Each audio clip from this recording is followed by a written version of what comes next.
All right, Mr. Steve Lowe, thank you for coming on.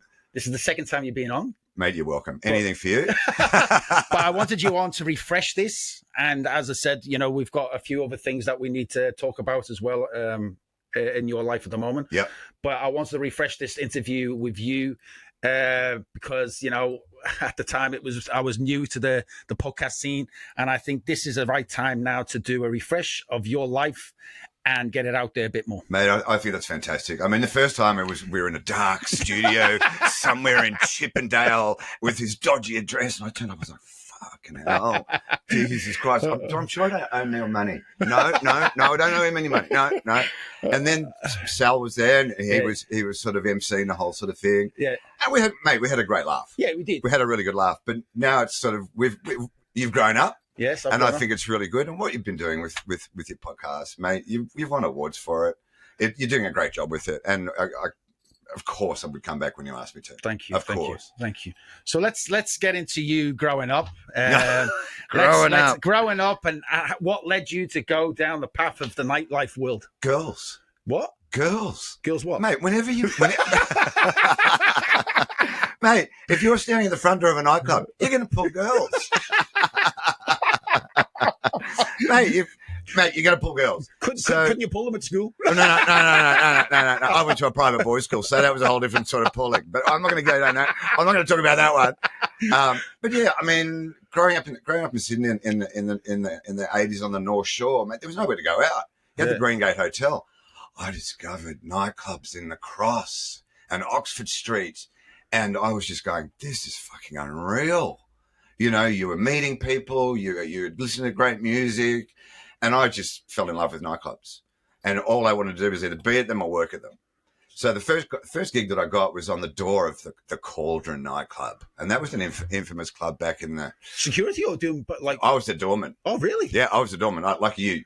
But back in those days, we didn't have security. Yeah, you just had to look cool and in-house and be able to speak the right things. Yeah. And back in those days, it was all the gangsters in their sharkskin suits with their with their rolls of rolled up money and stuff like that. And these guys would come in Friday nights at the Cauldron would be like the girlfriends' nights, where all the gangsters and all the colourful racing identities would bring their girlfriends in. Yeah. Saturday nights they brought their wives in. Nice to see you back again, all that sort of stuff. But I actually absolutely loved it. Absolutely loved it.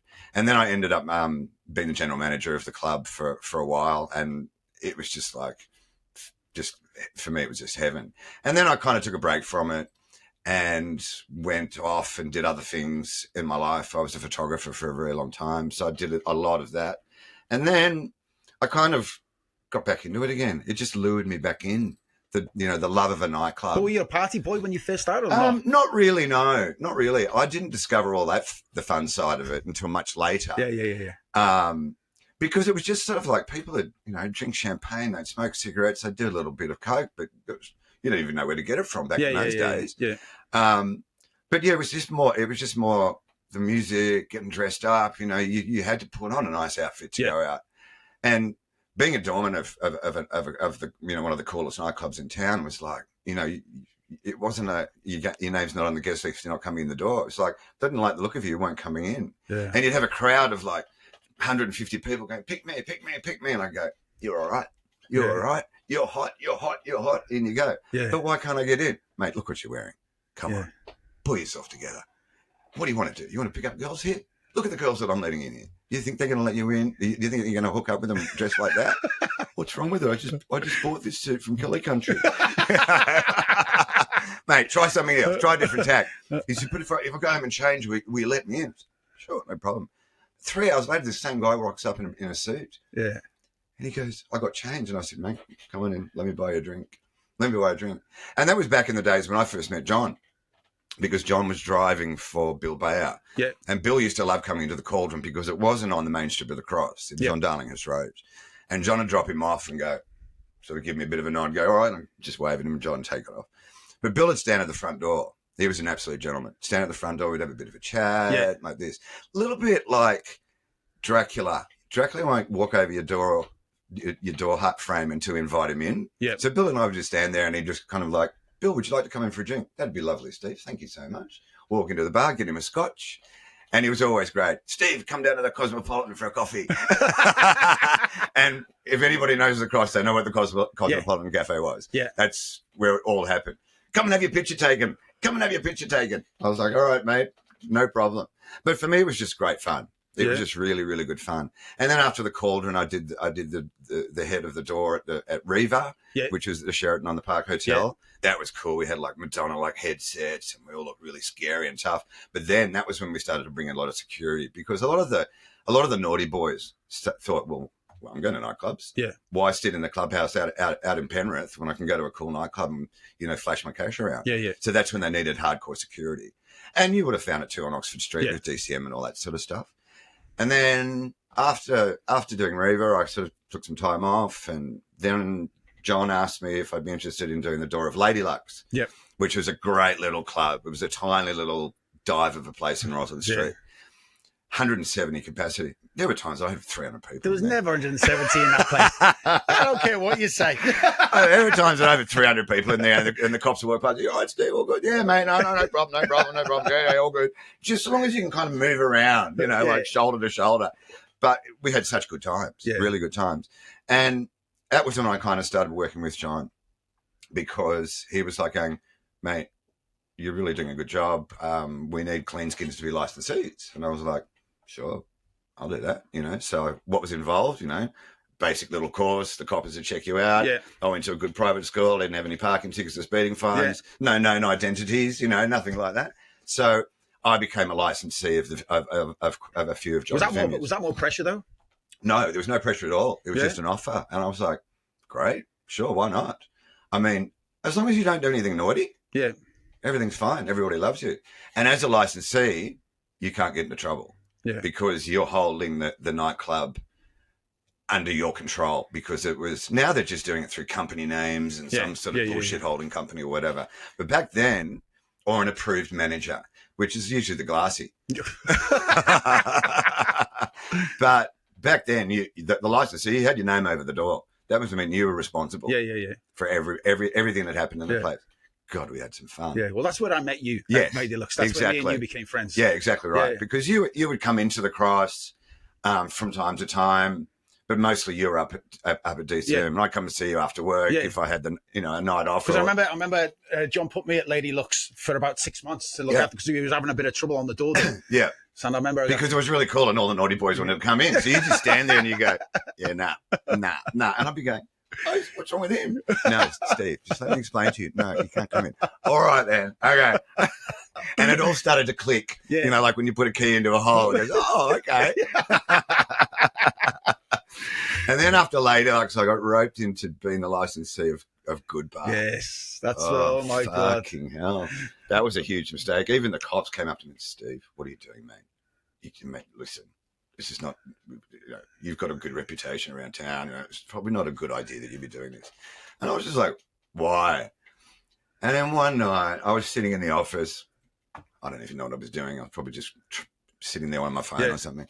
And my bar manager came in. He goes, Steve, and all the bar staff came in behind him into the office. And I was like, what the fuck are you guys doing? He goes, I think you better get out there. I walked out, and there's about 8 guys wearing full Outlaw and Motorcycle Gang patch leather jacket things, standing at the bar. I said, that place had emptied out. I said, gentlemen, how can I help you?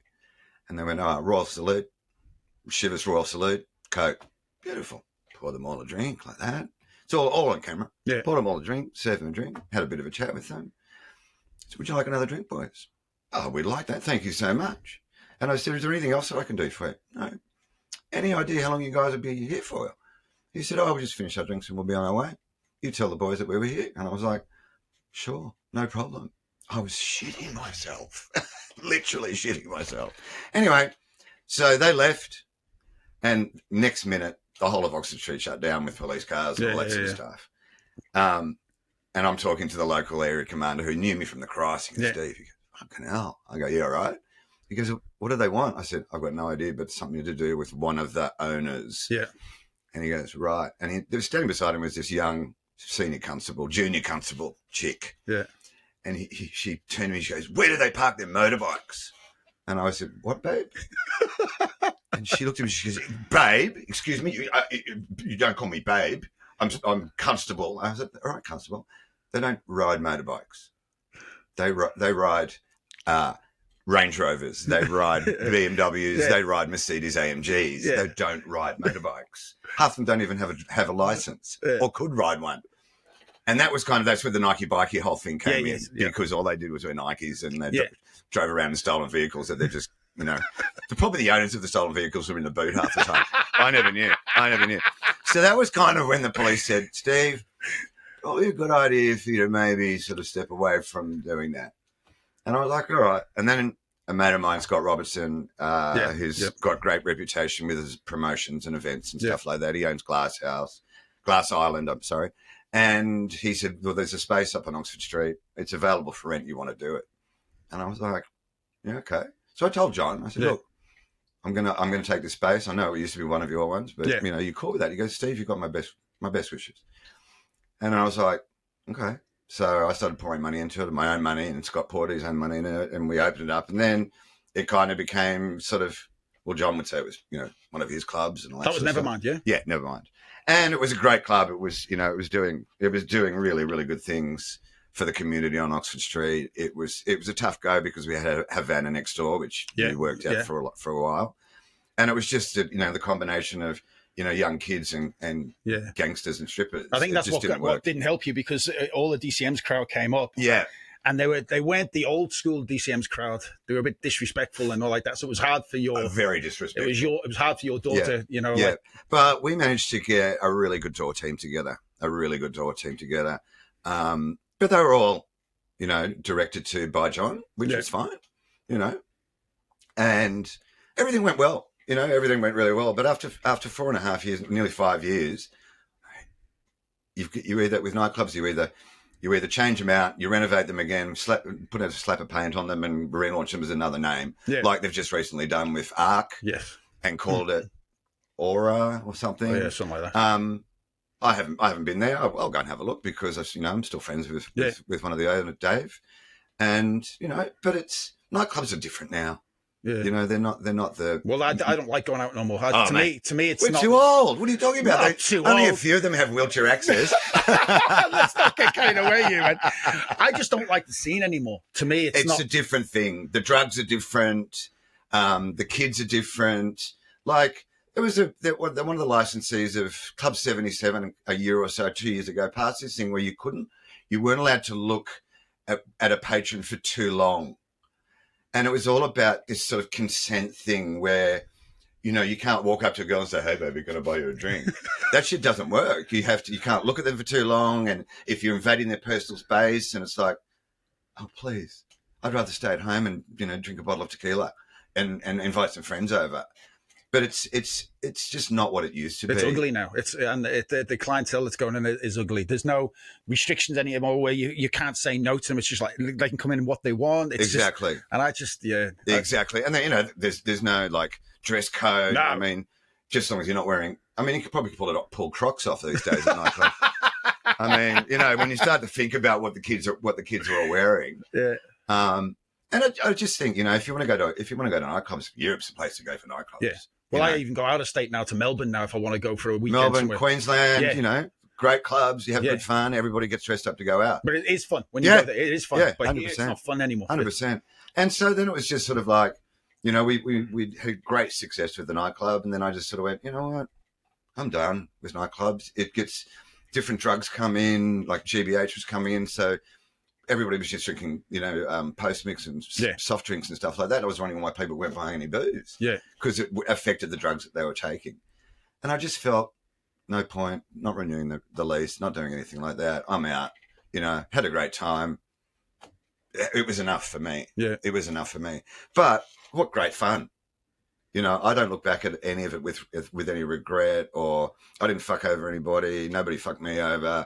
I had a fantastic time. I made some great mates, some long-term friendships like you and I. Yeah. And, if you and I are walking down the street together, people look and go, oh, is that guy bodyguarding that little skinny guy? Rather than you and I being mates, going for a drink or going for a steak or something. Yeah. And it's just the whole sort of world has changed from that perspective. Yeah. People see you and they go, judging books by covers. You might be the size of a house, but you're a big baby to me whenever I see you. How do you think that you could get the nightlife scene back? You don't think you could? I don't think you can. I think look at the kids these days. They've got no respect. They're entitled. They're going to be the ones looking after us when we're old and dying. Yeah. It's a real worry. I don't see that the nightlife. They're not going to pay $14 for a vodka soda. Yeah. Back when we were paying $6.50 or Yes. when it went to $8, you almost sort of protesting the streets. These kids can't afford that. You go to a bar. They want bottle service for $1,000. Yeah. A round of drinks for 4 people is going to cost you $200. Yeah. Stay at home, buy the bottle. Yeah. Have house parties, which is seemingly what they're doing more and more and more and more. And the house parties are great till midnight. And if you want to go out, you go out. Otherwise, you just go home. What about the cross, though? You ever think the cross will... Nah. The cross is too gentrified now, which is what the whole plan of it was probably 15 years ago when it all started to close down. And I think John was behind a lot of that. He wanted to turn it into residential, which is what he's doing now with the DA that he's been approved for Bayswater Road. I think it's awesome. I don't think nightclubs need to be there anymore. Yeah. I mean, really, who's going to pay $1,000 to sit at a booth in a nightclub? Yeah. Plus. Yeah. It's just, I mean, unless they're all bikies, tatted up bikies that want to spend their hard-earned cash. Yeah. Nobody's got that sort of money, nor do they want to spend it. There's way better things, dinners, restaurants. Yeah. It's just a shame, though, because as I said, when I went for a walk down the cross and I seen, the likes of Soho, Porky's, even the Bourbon gone. They're all closed up. Yeah. They're all just got padlocks over the doors. Who owns them? Who owns the buildings anymore? Who knows? Yeah. Who knows? But you look, Soho especially. Yeah. Man, how good was that back in the day? And now it just looks like it's got, electricity bills stuck under the door type thing, Yeah. and the big do not enter padlock. This premises has been seized by liquidators. Yeah. And you just think, fucking hell, there were so many opportunities. You could go from club to club to club to club to club to club. Yeah. You didn't there's this DJ's playing over here. We'll be there in 10 minutes. And you didn't have to pay $25, $30, $40, $50 to get in the door. Yeah. You got in because you look cool. And the guy at the front door knew you. Yeah, mate, get in there quick. Have a great time. Yeah. It was a part of our lives that we were very fortunate to have, I think. We had a great time. And I look back at it with such fondness. Such fondness. And I think you do as well. Oh, I mean, I sent you a little meme video the other day back in the old days when it was always a little skinny kid that would pick on the big doorman and start telling him he was a lawyer and he was like this, and then he'd push a finger into one of your pecs, and you go, all right, if he does it again, he's going to get slapped. The next minute, this kid gets slapped, and you just go, oh my god, I missed that. I missed that because if you did that now, there's 1,000 phones around it. Oh yeah, man. And there's a camera on the wall. There's cameras everywhere. There's 1,000 phones. Next minute you're at Silverwater on Roman going, and he hit me first. Yeah, But things have changed. Yeah, things have changed, and I don't think it'll ever go back to that. I think that people are more and more going to have parties. Like everybody's building man caves, and I've been to some mates' houses. They're like their own nightclubs. They've got the DJ booth, and they bring the DJs in and have parties there. Fantastic. What would you say your best venue you've looked after? Or being involved? Lady Luck's from the fun of the. Actually, no. I'm going to go back. The Cauldron was so much fun because it was the 80s and 90s. Yeah. Everybody had a great time. I look back with such fondness for that. Yeah. I was young. I was cool. All that sort of stuff. Then Lady Luck's was really great for me because it was a whole new vibe. The girls were hotter. Well, when I used to turn up there, I used to see you, and you were just in your element. Absolutely in my element. Absolutely in my element. Having absolutely the best time. And I'd also be managing the place as well. Yeah. I remember one night I went and the place was absolutely pumping with people. It was jam packed, and I would do skins of the tills. Yeah. So I go, till number 1 was pocket number 1, till number 2 was pocket number 2, till number 3 was pocket number 3. Yeah. And I would just take out, 50s and 100s and all that sort of stuff, so that the kids that were stealing weren't going to steal too much. Yeah. I'm standing out the front of the club and I'm chatting away with one of the local licensing policemen. Yeah. And he's like, oh, here come the guys in the jack boots with the dogs. They walked down the street. Next minute, the dogs sat down next to me. And my police officer mate's gone, Steve, please fucking tell me you've got nothing on you. And I've got, me? Never. Anyway, they walked me around the little alleyway side corner and made me empty my pockets. I had probably $15,000 in cash from a nightclub. Yeah. That shit's dirty, right? Yes. The thing that the people have done forensic tests on notes that have come through bar tills at nightclubs, and the dogs are going all over this money. I'm going, no, that's still number one, that's still number two, that's still number three. Don't fuck it up. It's gonna make my night. And they're all the cops are pissing themselves laughing. So then they put it into plastic bags and said, no, you're not seizing it. You know where it came from. We'll go back inside. I put it in the safe, and we'll worry about it on Monday when I've counted it all. Yeah. All right, Steve. And if you got, should we empty out any of your other pockets? I said, oh God, no. It's probably all over me. Oh my God, it's all over me. But you know, it was fun times like that you look back and you go, fuck, how did I get away with it? You know, and John always used to say, Steve, your smiley face gets you out of some sticky spots. And a lot of the time, they were the guys that come in, the naughty boys that come in, they knew me. Yeah. They'd show me utmost respect. Roll your sleeves down. Yeah, all right. Fuck. Covering up all the tattoos and stuff like that. They just wanted nights out with their girls. They didn't want to be in the cross, so Oxford Street was a better option for them. They loved it. You know, I look after them, they look after me. You know? Well, I think you had that respect. I definitely seen that respect when I used to see you at Lady Luck's. Yeah. Good Bar was a hard place for you because you would still get that respect, but then you'd still get that clientele who came in and didn't know who you were. Yeah, exactly. You know what I mean? And then I moved over to doing the door of Hugo's. The boys at Hugo's in the cross said, "Come on, Stevie. You're sort of semi-retired out of nightclubs. I remember seeing you there. Do you want to come and do the tour at Hugo's?" And I went, top of the stairs? He goes, absolutely. And I was like, unreal. This would be great. So I had my VIP line. Everybody else is like, yeah, like this. And honestly, I had a great time. I had a really, really good time. And the naughty boys would come in there, and you know, we all knew who the naughty boys were, and they'd be in the naughty corner, and the hot girls would come in and they go straight to the naughty corner. But that Hugo's was great because it was separated into your dance floor area, your bar area. You could smoke on the balcony. My God. Like the last time I went up there, because some mates of ours have reopened it as Pelicano, I think. And I lit up a cigarette on the balcony. I've been smoking on the balcony at Hugo's for like years, 20 years. Oh, mate, you know, you can't smoke here.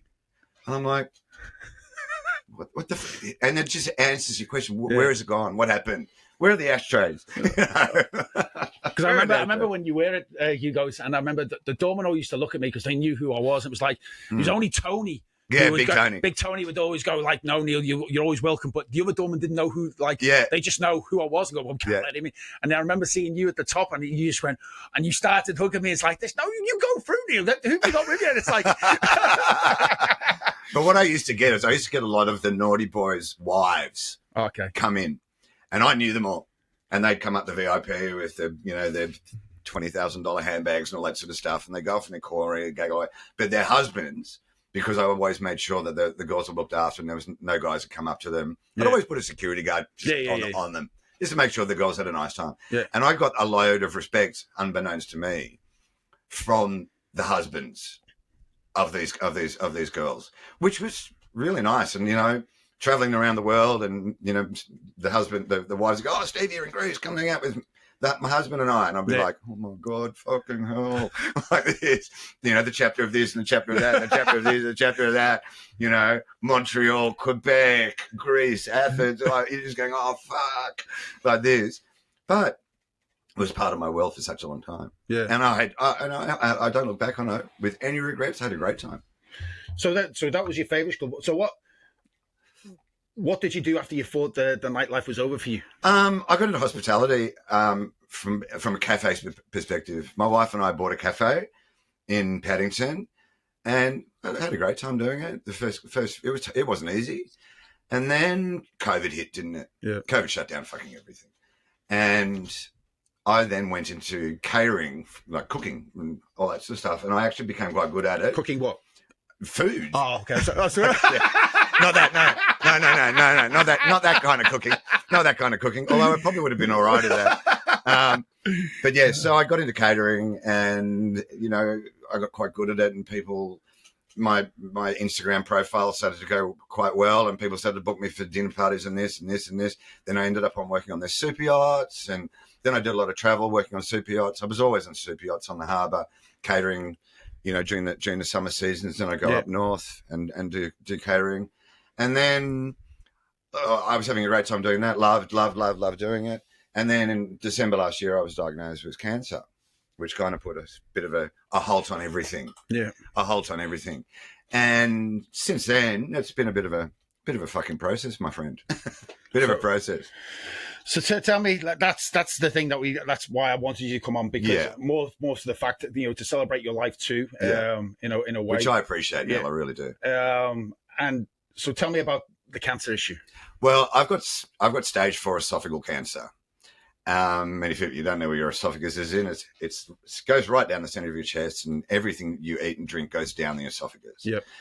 I've been having pain in my chest and terrible reflux for about 8, 9, 10 months. And I kept on going to the GPs. Then I mentioned pain to a GP. They thought, oh, he's fishing for meds. So they just told me to take, What type of pain would it be? Like would it be like a heartburn kind of pain? Or? It was like a heartburn kind of pain, but constant. Yeah. But constant. And so I go to the local GP and they go, oh, the minute you mention pain, they think you're fishing for pain meds. Yeah. And they just go, take Nexium and, come back in 3 months and Nurofen, you'll be right. 3 months, still pain. Same thing. Another 3 months, still pain. So I was undiagnosed for about, I'd say 12 months, which made it worse for me. And finally, a girlfriend of mine said, Steve, there's a gut specialist around the corner in Alexandria. Go and make an appointment with him. So I went and made an appointment. He said, mate, I'm going to just throw you in for an endoscopic colonoscopy. Now, that's where they go up the bum and down the throat with a camera. I think every man over 50, if not 55, should have it. It's like when they send you the poo test. Yeah. Do the fucking poo test. Seriously. Yeah. So the minute I came out from the anaesthetic, there were 2 surgeons sitting there going, "Oh, we found something." I was like, "Oh fuck, I've got bowel cancer." No, he goes, "It's on the esophagus." And I was like, "Where the fuck's that?" So he had to point to it. Anyway, that's when it went sort of steamrolled into red lights, all that sort of shit. So I was booked in for an appointment with one of the surgeons. He was going to rebuild my esophagus, and I'd be cancer free and everything would be fine. But then I had a thing called a PET scan, which is they fill you full of radioactive material and you glow in the dark type of thing. And then they put you through one of those big spinning MRI machines. Yes. The only thing that picks up is cancer cells. It was fucking all over me. So it was all over my esophagus. It was all over my lymph nodes. It was all over my liver. So then the opportunity of having surgery was out the door, off the table. And then, so they put me over to the radiation department. I did 3 weeks, daily 3 weeks of daily dosages of radiation. Nearly killed me. Now, I've got people that I don't like. I wouldn't wish it on them. I really wouldn't wish it on them. The pain that I went through, at the end of it, the pain was so hard, I was on fentanyl. That's what they gave me. And that shit's brutal. No wonder that that's the talk of the world. It's probably one of the meanest, nastiest pain-killing drugs that you can have. But it kind of fixed the pain that I was in. Yeah. And then I kind of sort of thought about it. The radiation treatment shrunk the tumor on my esophagus a little bit, which makes it easier for me to drink and eat. As you can tell, my voice is an octave lower than it used to be, which apparently kind of sounds kind of sexy, which is good. But then I kind of thought, do I want to go down the path of chemotherapy and all that sort of stuff? Because esophageal cancer, it's a nasty one. It doesn't really give you much time. If you Google it, without any treatment, maximum time frame is 12 months. That's all you're going to get. With treatment, 15, 16 months. So I actually should be dead by now, according to what my doctors have said. But because of the treatment, because of my mental attitude towards it, I'm holding on there. I still have things that I need to do. So I decided to throw a party. Yeah, I know this. I decided to throw a party. The Last Dance. Hey, it was called The Last Dance. My sister came up with she didn't come up with the idea. She suggested it to me because she'd heard somebody doing a live wake. And I said, oh, that sounds a bit fucking morbid. And she goes, no, have a think about it. Just think about it. It could be really good. All your friends get to see you. Okay, you're half the size it used to be because the chemotherapy, the radiation therapy took off half of my body weight. I went from a 34.5 inch jeans to a 28 jean. Wow. Right? I'm skinny as fuck. but I still look okay. I've still got my hair, Yeah. you know. So she said, have a think about it. And I was like, all right. So I thought about it, and I spoke to a few of my mates about it, and they were like, what a fucking cracker idea. So I decided that I'd put an invitation together, call it The Last Dance, and see what the reaction of people was going to be. I got 160 people on a floater boat in the harbour on a Wednesday night, which was absolutely fantastic. And they were all there because of me. My sister said to me, Jesus Christ, if all your ex-girlfriends go to one side of the boat, it's going to flip over. It's going to flip over. But it was a really, really good thing. It was a lot of emotion, a lot of crying, a lot of tears, and all that sort of stuff. But at the same time, it was celebration of the life that I've had. And I don't want my friends, especially you, come and visit me when I'm in palliative care in St. Vincent's, looking like that poor guy Brian on the cigarette packet. You know, that's not Steve. He doesn't look like that with a fucking feeding tube down my nose and like looking like a fucking, skeleton. You don't want to see me like that. You want to remember me like this. And that's what I wanted all my friends to remember me. Steve, the fun one, the happy one, always upbeat. And that's why it was such a success. Daily Mail picked it up, for God's sake. I've seen that. Fucking hell. I don't know how it got out there. I've seen that. But it was actually really well written. Really, really well written. And because Daily Mail can be a little bit nasty sometimes, as we know. But the young guy who was writing it said, Steve, I think it's just a wonderful idea. It might change people's attitude to death and to terminal diseases. I watched my mother go through terrible cancer, and I was a primary carer right up until she died. I don't want to put my friends and family through that. It was fucking brutal. It was really fucking brutal. So that's one of the reasons why I'm not doing any further treatment. I'm just going to let it go the path. So we've spoken off here, and you've said you're doing this volunteered assisted death process. Yes. Like, it's a tough subject to breach. Well, it was, because when you told me about it, I went, nah, come on, man. Yeah. So tell me about that. Okay, volunteer assisted death. It was legislated in New South Wales probably about 2 years ago, and it was pushed through Parliament with a great deal of help from Andrew Denton, who's a comedian, writer, podcaster, and he had a similar issue with his mother passing away, and the pain of the death, and how long they drag it out with morphine, and just another day, and it's quite fucking brutal. This gives you the option to do it when you're ready and be able to do it with dignity, rather than lying in a bed, shitting your pants, mumbling, not even knowing who the fuck you are or where the fuck you are, and your friends and family coming in and seeing you in this way. So it gives you the option of being able to do it. It is a big process to go through. You've got to go through quite a big screening process. You have to be approved by a physician that you have a maximum of 6 months to live, which I was given that. Yeah. So I was approved for the program a month or so ago. So all I need to do is tell them 24 hours beforehand, and they put me into a hospital. I get administered the drug, and then I go. But I'm not ready to go yet. It gives me the option of being able to do it. As soon as I can't swallow, that's when I'm in trouble. That's when they have to do it intravenously. I don't want to be eating through a feeding tube. And I think when you start to look at the Go Gently, it's called Go Gently Foundation.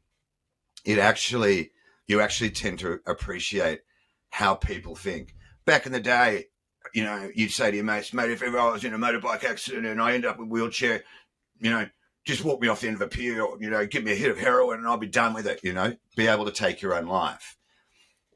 We thought that way, and we did think of things like that. If you were ever struck out, in a car accident or something, you're in a wheelchair, what would you want to be doing? It's about your mental state. There are times that you'd want to neck yourself. But with a terminal disease, it's a different story. You're going to die. And how you're going to die, it's now in your own hands how you're going to die. So that's what I have. And that's it doesn't sit well with some of my friends. It's something that I've had a lot of difficult discussions with. There are people I haven't told. So I don't know when the podcast is going to go out, but the people might be bringing me and go, what the fuck? What the fuck? And also too, Neil, this podcast, this conversation might go out after I've gone, in which case it'll be even more of a celebration of my life. But I think it's great for it's just hard to take in because I know, mate. And as you know, before we went live on the conversation, I said, listen, I've got to rip the Band-Aid off. And that's what I do with my friends. I've got to rip the Band-Aid off because it makes it easier for me, but also makes it a little bit easier for them to cope with the process that I'm going through. And it allows them time to sort of adjust to it. The Go Gently Foundation have been, I think, are amazing. And I think they do a great thing for the community. It's not listed as suicide in the legislation. So that means if you necked yourself, or your insurance becomes void, or everything. Whereas with this, it's not. It's assisted death. So you basically approved yourself for assisted death. So it's not suicide. So your family get your super, and their family get your life insurance and all that sort of stuff. So all the legislation is actually very, very well written out. You can't get it unless you're 6 months max. They won't even bother talking to you. Even if you're 12 months, they won't talk to you until you're 6 months. So for me, it was a better way of doing things, going out the way I wanted to go. Cigarette in my hand, fucking glass of scotch with my friends and family around me. And it's a quick process, you know. It's not for everybody. And there will be people that will be going, that's fucked, but there are other people that go, no, I wish it was around when my father was going through it, or I wish it was around when my sister was going through it. You know, terminal disease is really, really, really, it's a really hard one to sort of grasp for anybody.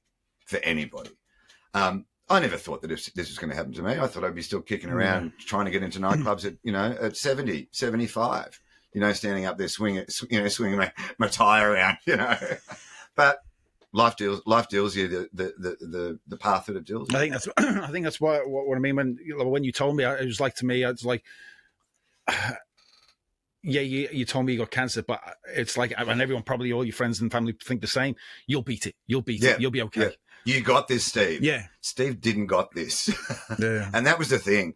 All my social media was like, Steve, you got this. You got this. So I actually stopped putting posts up on my social media about my cancer update, my treatment update, because I was sick to death of hearing this. You got this. Yeah. And then sending me all this information about methyl blue and fucking cures of this. And there's guys in fucking Byron Bay that live in a shed that are curing people of cancer, but they're not charging anybody. No. And it's like, for fuck's sake, I've got great, smart people treating me the best way they possibly can. It's not working. They've given me a little bit of extra time. And I'm glad that they've given me the extra time, because it allowed me to do things with my friends and my family that I would not normally have had the opportunity to do, which has been really, really great. Yeah. And when I'm ready to go, I'll know I'm ready. And, like seeing you today, it's great. I get to spend a little bit of time with you, have a bit of a chat. And then I say goodbye to you. Yes, hopefully we'll have a steak together if I can eat one, But that's pretty much it in a nutshell. Is there any regrets that you've got in life? Everybody asks me that. Not one. Not one regret? Not one. My mates say, Steve, bucket list. Mate, done everything. I've had the best fucking life. I've got some wonderful friends. I've done some incredible things. I've traveled the world. I've, done all that sort of stuff. No regrets. I would have liked to have had a child. Got 3 ex-wives, but I was always probably a bit of a child myself, which is why I never had that opportunity. But my best mates, I've helped, been there with their kids, and I've, taught them how to do naughty things because I'm the naughty uncle, and that to me sort of cancels out the regret of not having my own children. Yeah. But no regrets. No bucket list. There's nothing that you'd like to do. No. You're just happy to just live life. And even if you said, Steve, money's no option, no option, I'd be like, mate, let's just go out for dinner. Let's have a steak while I can still eat it, and a really nice bottle of red while I can still eat it. But no. And a lot of my mates keep going, oh, Steve, you really? Why don't we do that? Done it. What about this? Done it. Done it. Did it. Dated her. Keep getting these stupid tattoos with my friends. Fucking hell. I've got one that I got with my nieces. I've got twin nieces. Yeah. It's a can of tuna. Why it's a can of tuna, I don't know. It's a shame you can't see because it's really stupid. But I love it because that's what the girls wanted. Yeah. And the other night, another very good friend of mine, we first met on a golf course. Yeah. So now we have matching tattoos. Yeah. It's a golf club and a golf ball. It's a good thing this is radio, not television. It's on YouTube. Don't worry about that. Oh my God! What would you? All right, describe you in one word. Oh fuck! Childish. Yeah, I don't know. It's like people always sort of say, "Well, what defines you?" That's a really hard question. Never fucked over anybody that needed that didn't need to be fucked over. Yeah. Didn't do the wrong thing by anybody. I like to think that I've been a good person, and I think that comes with the eventuation of death. Have I been good? Have I done the right thing? Yeah, I reckon I have. I think integrity and honesty are all those really good things. That's why you and I are friends. Because I was never a dickhead to you. I never stole money from anybody that you knew that I stole the money from. Well, no, as I said, we clicked straight away. We did, straight away. Right. And one would think, how the fuck did that work out, you know? But it did. Yeah. And the respect is carried on for 15, 20 years. 20 years now. Yeah. And it's like, whenever I see it, it's like Yeah. you know, there's been a pause button on it. Yeah. And it's exactly the same as it always was. Yeah. You know, people wanting to see me that I haven't seen for a long time. And to me, that's really special. It also gives them the opportunity to say goodbye as well. But also, it's nice to be able to spend time with them. I know that John wants to see me, for lunch or something. Yeah, I'll hang out with him for a coffee and have lunch with him. But all right, I'll say this then. Yeah. Is it because you know what's happening to you? Yeah. And people reach out who you haven't seen for a long time. Do you feel that like that's a bit like, oh, you're only reaching out to me now because of this? Some people it is now. Yeah. Some people it is, yes. I don't think it's for some people. They have this own conscious, Yeah. a little bit of guilt or whatever. Yeah. But for the most part, I think they're just genuinely like, Yeah. we're all so connected with social media. Yeah. I saw what you had fucking for dinner last night on your Yeah. Instagram, right? But we haven't seen each other in 12 months. Yeah. Yeah. So, but we still keep in touch. We still keep in touch. Yeah. But we haven't actually physically seen each other. Yeah. High five, arm around, hug. Yeah. And I think there's a lot of people going, well, we actually haven't seen each other in some time, Steve, but we're so connected on social media. I think we need to think about that a little bit more and actually reconnect with our friends and go out with them. Yeah. Catch up with them, have a barbecue, have a beer, and just sit down and connect rather than the constant text messages and this and that and that and that and that, and not really spending time with people. And that was another reason why I wanted to throw the party, was because there were so many people who I hadn't seen who I really wanted to see. Yeah. That because of working in hospitality for so many years, I'd be working Thursday night, Friday night, Saturday night, Sunday night. That's when their nights were off. My nights were Monday, Tuesday. Who wants to fucking go on a Monday, Tuesday? Now people actually do want to go on a Monday, Tuesday. Yeah. But I just think it's. I don't look at people and go, oh, you're just doing that because you're feeling guilty about something. Fuck 'em. You know, I don't think that at all. I don't think that people are really thinking along those lines. I mean, as I said with John, yeah, I'd love to catch up with him. You know, whenever I see him, he's always, we always get on fine. You know, and that's just the way it is. People reaching out to me that I haven't heard from in a long time, I think it's great. If I don't want to hang out with you, I won't hang out with you. Yeah. Simple. Oh, look, I'm not feeling up for it tonight, or I'm, had a bit of a rough couple of weeks, which I have.